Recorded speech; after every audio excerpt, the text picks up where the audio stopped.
Magandang araw po sa ating lahat. YouTube channel, Jeffrey Toledo po. Para sa mga wala pang negosyo dyan na gustong-gusto na magnegosyo, para sa inyo po to. Panoorin nyo po yung aking mga upload. Araw-araw po ako nag-upload para magkaroon din na kayo ng idea kung paano po magkaroon ng sarili ninyong negosyo.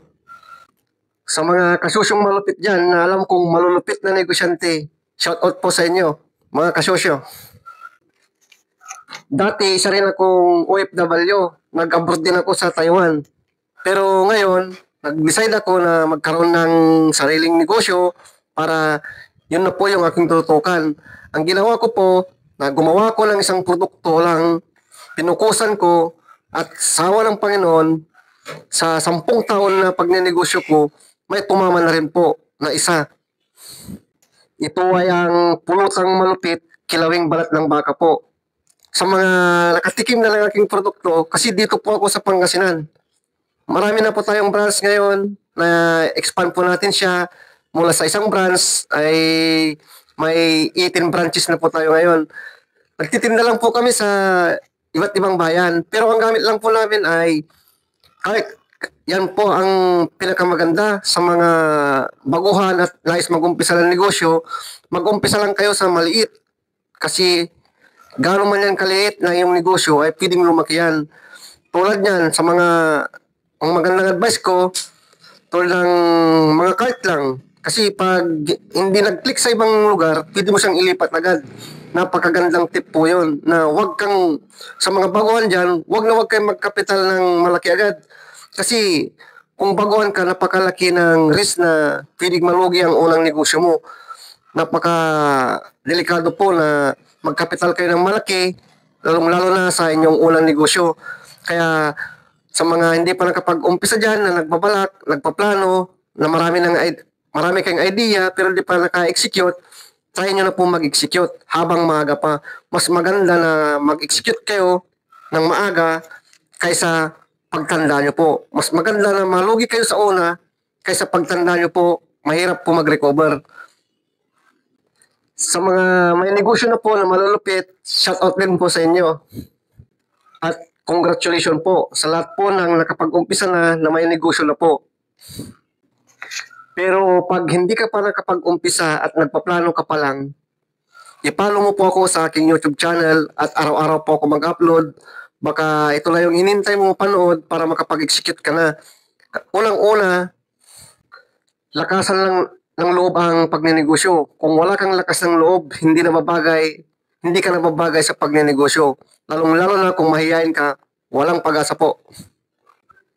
Yung mga nauna kong video nga pala, nandun po yung mga video ko na in-upload na yung negosyo ko po na puno ng malupit. Follow nyo po ako para makita nyo po yung mga video ko mula umpisa, kung paano ako nag-umpisa, paano ako nag-expand ng aking negosyo, paano ko siya napalaki, tamang pagkuha ng tao. Sa ngayon po kasi, nagkaroon na rin po tayo ng sarili nating tao para matulungan tayo sa ating negosyo. So umpisa lang, ikaw mismo ang magsakripisyo yan sa iyong negosyo. Ikaw lahat yan sa una. Pero pag nakita mong gumagana na at medyo nakakaluwag ka na ng kaunti, nakakaipon, pwede ka nang mag-expand po.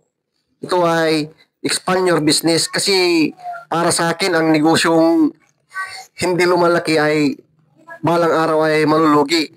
Yan ang observation ko po na pwedeng mangyari po. Pag di nyo napalaki ang negosyo nyo, unti-unting mamamatay yan. Sa dami ng competition ngayon sa merkado, sa pagnenegosyo, kailangan mong sabayan, lumaban ka. Kaya ang the best dyan, pag mayroon ka ng negosyo, tutukan mo lang, pukusan mo lang, kahit napakalit na bagay yan, kahit isang piraso lang yan na negosyo mo, kahit anong negosyo pa yan, naniniwala po ako, kayang lumaki yan. Basta mag-focus ka lang sa iyong goal. Kailangan may goal ka sa buhay. Tanggalin mo ang dapat tanggalin. Yung mga nakasanayan mong bad habit, kailangan mong tanggalin.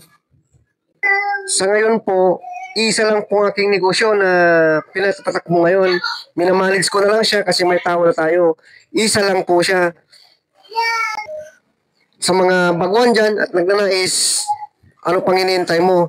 mag-umpisa ka na. Kasi kung di ka mag-umpisa, kung nasa utak mo lang yan, idea mo na product mo, negosyo mo, patay na negosyo yan. Kasi nasa utak mo lang. Kaya kung may mga naiisip kang pwedeng negosyo, umpisan mo na yan agad. Maraming salamat sa panonood. Thank you for watching Jeffrey Toledo Vlog.